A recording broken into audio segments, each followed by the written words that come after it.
So, it turns out the guy who made a living running across soccer fields, faking robberies, and harassing strangers under the holy name of pranks isn't exactly coping.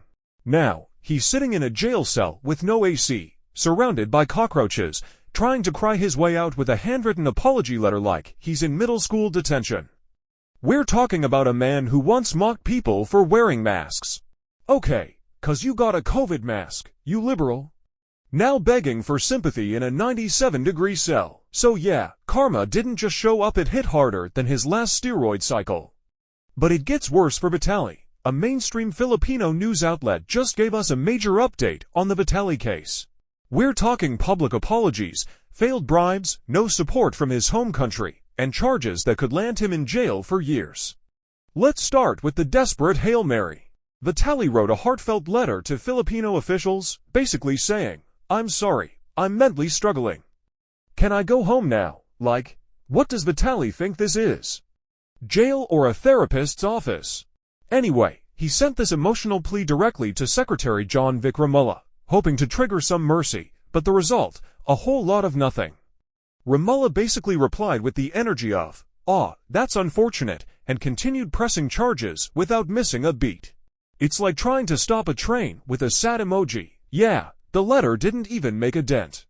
You can't prank your way through life, and then suddenly expect compassion when it's your turn in the hot seat literally, because it's 97 in those cells. So the man is struggling, to say the least. But here's where things get spicy. Vitaly originally faced theft and unjust vexation. Now, the theft charge was dropped probably because they realized his real crime was being a walking embarrassment, but unjust vexation, they're going full steam ahead with that one. 3 separate counts, one for each of the security guards he harassed. And the prosecutors didn't mince words either. They said there's reasonable certainty of conviction. Translation: they've got receipts, footage, witnesses, and at this point, probably a group chat roasting him in the office. And remember, this isn't some slap on the wrist situation. These are real charges, real court dates, real consequences. All from a guy who thought yelling at strangers in broken English was edgy content.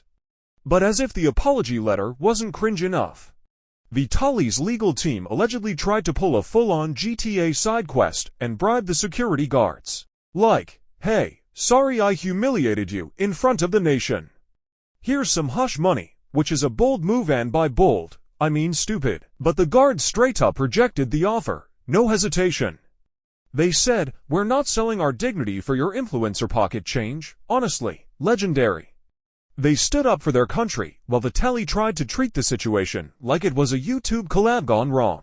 And now that bribe attempt only made things worse. Absolute idiocy. He basically admitted guilt without realizing it, because this wasn't a smooth out-of-court settlement. It was desperation gift-wrapped in bad judgment. Now let's talk about this rising trend among streamers. The moment they get arrested, suddenly it's all, "I'm mentally unwell." Vitaly is really pulling a full-on Johnny Somali playbook move. Although judging by some of their content and behavior, I definitely think some of these streamers have a few screws loose. And while mental health is genuinely important, using it as a human shield after you've built a brand on making people uncomfortable, that ain't it. So when Vitaly tries to say he's mentally suffering in jail, like, yeah, obviously. That's the entire point of jail. It's not some spa retreat. You're not meant to be thriving. You're meant to face your actions and learn from them. The Philippine government saw right through it, shut it down instantly. Because if they let him off the hook, every IRL streamer would start pulling the same card. Flying to random countries, breaking laws, causing chaos, and then crying mental health like it's a get-out-of-jail-free card. So do I think Vitaly is suffering from mental health issues? Probably not, but he's definitely suffering from withdrawals. Thing is, Vitaly's having a really bad time in prison. People are speculating that it may be due to withdrawals, whether that's from drugs, steroids, or whatever else, but he's having intense health issues. And for those of you who missed it, here's one of the infamous videos that started this whole mess.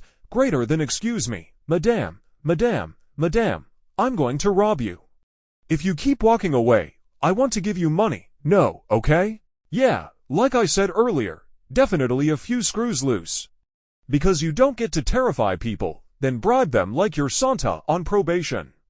That's not a prank, it's emotional blackmail with a debit card. And that's just one clip. Vitaly's got a whole career of this nonsense from Brazil, to the UK, to Egypt. He's been pranking people in ways that stopped being funny around 2015, so this wasn't a one-off. This was a pattern, and now it's catching up to him. Just like the Philippine government, the internet wasn't letting Vitaly off the hook either. Comment sections became roast battles. People were saying stuff like, if he gets released, he'll probably drop a vlog titled How I Survived Jail. And that feeling sad isn't immunity from jail time. The public isn't buying it either because this isn't edgy content.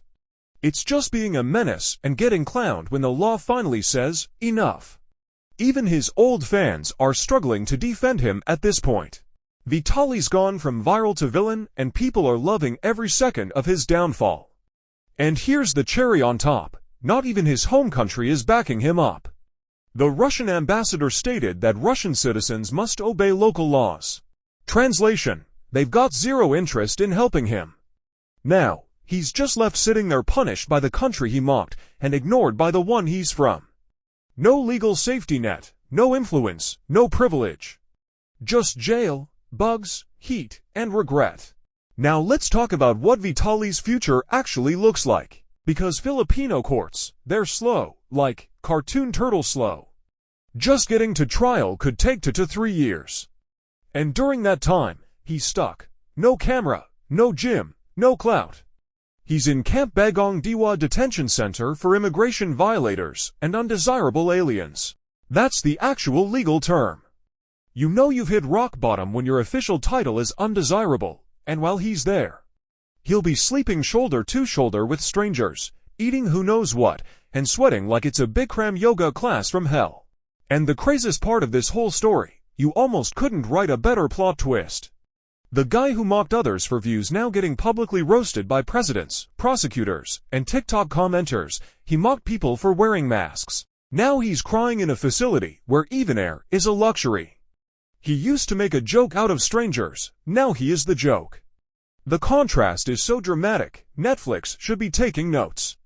It's giving influencer to inmate realness. And honestly, the internet hasn't eaten this good in weeks. I'm a Vitaly, once the cocky prank king, is now locked away sweaty, broke, and fully cooked in a Filipino holding cell. Even after fake apologies, mental breakdowns, and straight-up bribes, he's still gotten absolutely nowhere. So what do you think? Is this justice served? Or is it just the first course? Let me know in the comments. And if you enjoy seeing the internet finally holding people accountable, you already know what to do.